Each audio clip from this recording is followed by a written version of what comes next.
No more shiny objects. Evolution is kind of like credit card debt, or on the flip side, slowly built wealth, meaning only a small percent interest can make all the difference. Einstein allegedly said that compounded interest was the eighth wonder of the world. The second richest fictional person is the leader of the vampire family in the Twilight books and movies. Because they are several hundred years old, they've been building wealth through compound interest all this time.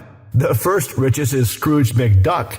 There is photographic evidence of all his wealth, him in a swimming pool filled with gold and diamonds. Anyhow, if you could put a couple $100 in the bank earning only a couple percent interest, and then come back in a couple hundred years, you'd be set. Evolution kind of works the same way. Unlike how most people imagine it, you only need a couple percentage points advantage over your competition, and you'll eventually outpopulate them.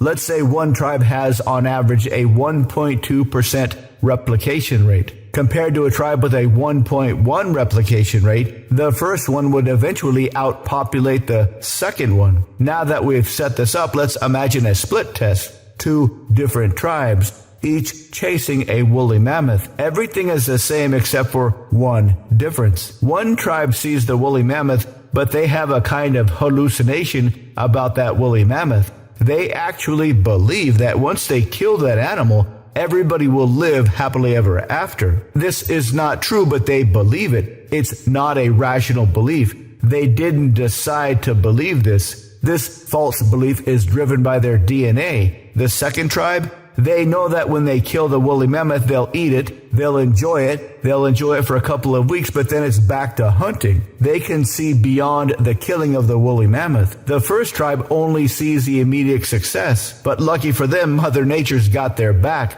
Once they kill and eat that mammoth, they'll get hungry and realize they do need to hunt again. Which tribe will succeed? The first one. Because they believe that all they need is to kill that woolly mammoth that is right in front of them, and everybody will live happily ever after, they have just a little bit more motivation than the rational tribe. So even though they are driven by an irrational belief, that irrational belief makes them more effective hunters. This is who we are. This is why we have a tendency to chase the next shiny object. This is why we truly believe that all we need is that next thing. This is the core reason why most never succeed. They get a couple of short-term goals, but once the excitement fades, they feel a huge letdown. And this leads them to conclude that something is wrong. Nothing is wrong. This is our nature, to chase bigger and bigger goals over the course of our lives. Not one huge thing that will somehow magically fix everything. Live this way and conquer the earth, just like your ancestors. To learn more, visit mindpersuasion.com/live-training.